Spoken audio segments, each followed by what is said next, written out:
ये जो ड्राइवर अपने आप को बड़े वो समझते थे कि नहीं मोदी सरकार बहुत बढ़िया है, बहुत अच्छा मानती है, वो सारे के सारे अब से सामने आ गई। केवल इतनी बात नहीं है, ये कानून केवल सामने से दिख रहा है कि जो वो है ड्राइवर हैं उनको सजा देने के लिए। भाई ड्राइवर तो कौन है? आप भी ड्राइवर हो, ये सारे के सारे जितने पत्रकार बैठे, भैया मोटरसाइकिल पे आए हो ना, कार से आए हो ना, तो ड्राइवर तो तुम भी हो, मैं भी हूं। इस देश में मैं समझता हूं छोटे मोटे बच्चों को छोड़ के अब बाकी सारे लगभग लोग जो है मतलब ड्राइवर ही हैं।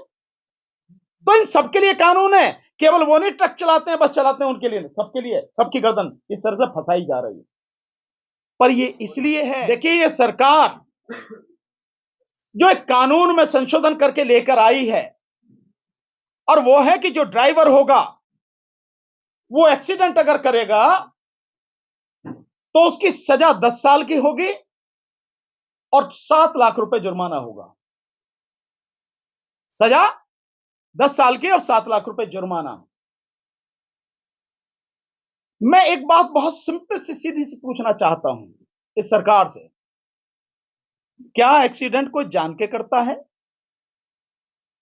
अगर सामने कोई पक्षी आ जाए, कोई जानवर आ जाए, कोई इंसान आ जाए, वो भरसक कोशिश करता है कि किसी भी सूरत में उसको चोट ना लग जाए। और कई बार ऐसी स्थिति आती है कि उसमें वो खुद जो ड्राइवर है, उसमें बैठे हुए जो लोग हैं गाड़ी में, वो बड़े भयानक हादसे का शिकार हो जाते हैं। मैं एक एक्सीडेंट को जानता हूं, ऐसे कितने ही हैं, पर मैं एक एक्सीडेंट का उदाहरण देता हूं। बीजेपी के ही एक एमपी रहे हैं, संघप्रिय गौतम, नाम भी लेता हूं।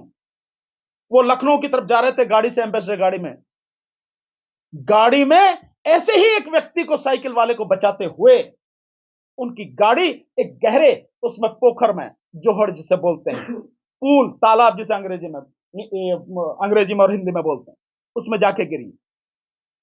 उनके परिवार के 4 लोगों की मौत हुई, 4 लोगों की, जिसमें उनका बेटा भी था।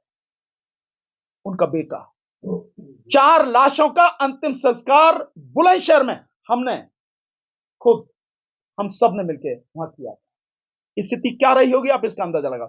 तो कोई भी जानबूझकर एक्सीडेंट नहीं करता, एक्सीडेंट हो जाता है।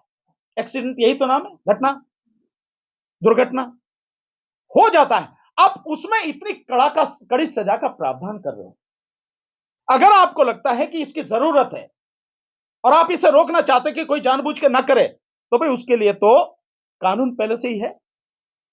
अगर कोई व्यक्ति जानबूझकर एक्सीडेंट करता, चोट मारता है, तो नियत देखी जाती है, इंटेंशन कानून में, तो उसके लिए तो कानून है ऑलरेडी।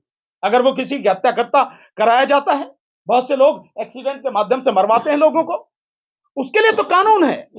आप 302 में उसकी नियत है, क्योंकि जो वो सारा जो सवारी है, यानी जो गाड़ी है, वो हथियार के रूप में इस्तेमाल होगी ना, उसके लिए 302 का कानून है। आप ये जो ला रहे हैं, इससे बड़ा इस देश की जनता के साथ और मजाक हो नहीं सकता। पर मोदी सरकार का तो ये काम ही कोई नई बात थोड़ी है। ये जो ड्राइवर अपने आप को बड़े वो समझते थे कि नहीं मोदी सरकार बहुत बढ़िया है, बहुत अच्छा मानती है, वो सारे के सारे अब से सामने आ गई। केवल इतनी बात नहीं है, कानून क्यों लाया गया है, इसके पीछे बहुत गहरी साजिश है। ये कानून केवल सामने से दिख रहा है कि जो वो है ड्राइवर हैं उनको सजा देने के लिए। भाई ड्राइवर तो कौन है? आप भी ड्राइवर हो, ये सारे के सारे जितने पत्रकार बैठे, भैया मोटरसाइकिल पे आए हो ना, कार से आए हो ना, तो ड्राइवर तो तुम भी हो, मैं भी हूं। इस देश में मैं समझता हूं छोटे मोटे बच्चों को छोड़ के अब बाकी सारे लगभग लोग जो है मतलब ड्राइवर ही हैं। तो इन सबके लिए कानून है, केवल वो नहीं ट्रक चलाते हैं बस चलाते हैं उनके लिए, सबके लिए, सबकी गर्दन इस तरह से फंसाई जा रही है। पर ये इसलिए है कि जो 2024 में यह सरकार ईवीएम के माध्यम से जीतने का षड्यंत्र जो कर रही है, और इस बार जनता ईवीएम से चुनाव होने नहीं देगी। इस बार जनता ईवीएम के खिलाफ सड़क पर आकर लड़ेगी, जन आंदोलन बनाएगी। उस समय कोई भी व्यक्ति किसी भी तरह से बस में, ट्रक में, गाड़ियों में, मोटरसाइकिल पे कहीं बैठ के ना आ जाए, इसलिए पहले इनकी गर्दन दबोचो। यह है उसकी इंटेंशन इस कानून के पीछे। यह है कि जिस समय वो सत्ता में वापसी के लिए सारे हथकंडे अपनाएगी, तब किसी भी व्यक्ति को किसी भी तरह का वाहन उपलब्ध न हो जाए। यह है गहरी साजिश। इसलिए सारे के सारे काम किए जा रहे हैं। तो हम इसका पूरी तरह से विरोध करते हैं और सभी ड्राइवर भाई हमारे, जो इस देश की आधी से ज्यादा आबादी है, वो ट्रक के ड्राइवर हों, बस के ड्राइवर हों, मेटाडोर के हों, छोटे हाथी के हों, कार के हों, मोटरसाइकिल के हों, स्कूटर के हों, कोई भी, हम उनके साथ में हैं, पूरी ताकत से उनके साथ में हैं। इस लड़ाई में हम कंधे से कंधा, कदम से कदम मिलाकर उनका साथ देंगे। समझ में नहीं आता, सरकार का मतलब ये नहीं कि पहले करो और फिर देखो कि क्या होता है। सरकार का मतलब है कि सारी चीजों का आकलन पहले कर ले कि इसके संभावित परिणाम प्लस और माइनस क्या हो सकते हैं, पक्ष और विपक्ष में कहां तक जा सकते हैं, फायदे क्या हो सकते हैं, नुकसान क्या हो सकते हैं, उसके बाद में कानून लाना चाहिए। पर यह सरकार तो ऐसी है, नोटबंदी करती है और उसके बाद में लोग अपने ही पैसे के लिए सड़क पर मर जाते हैं।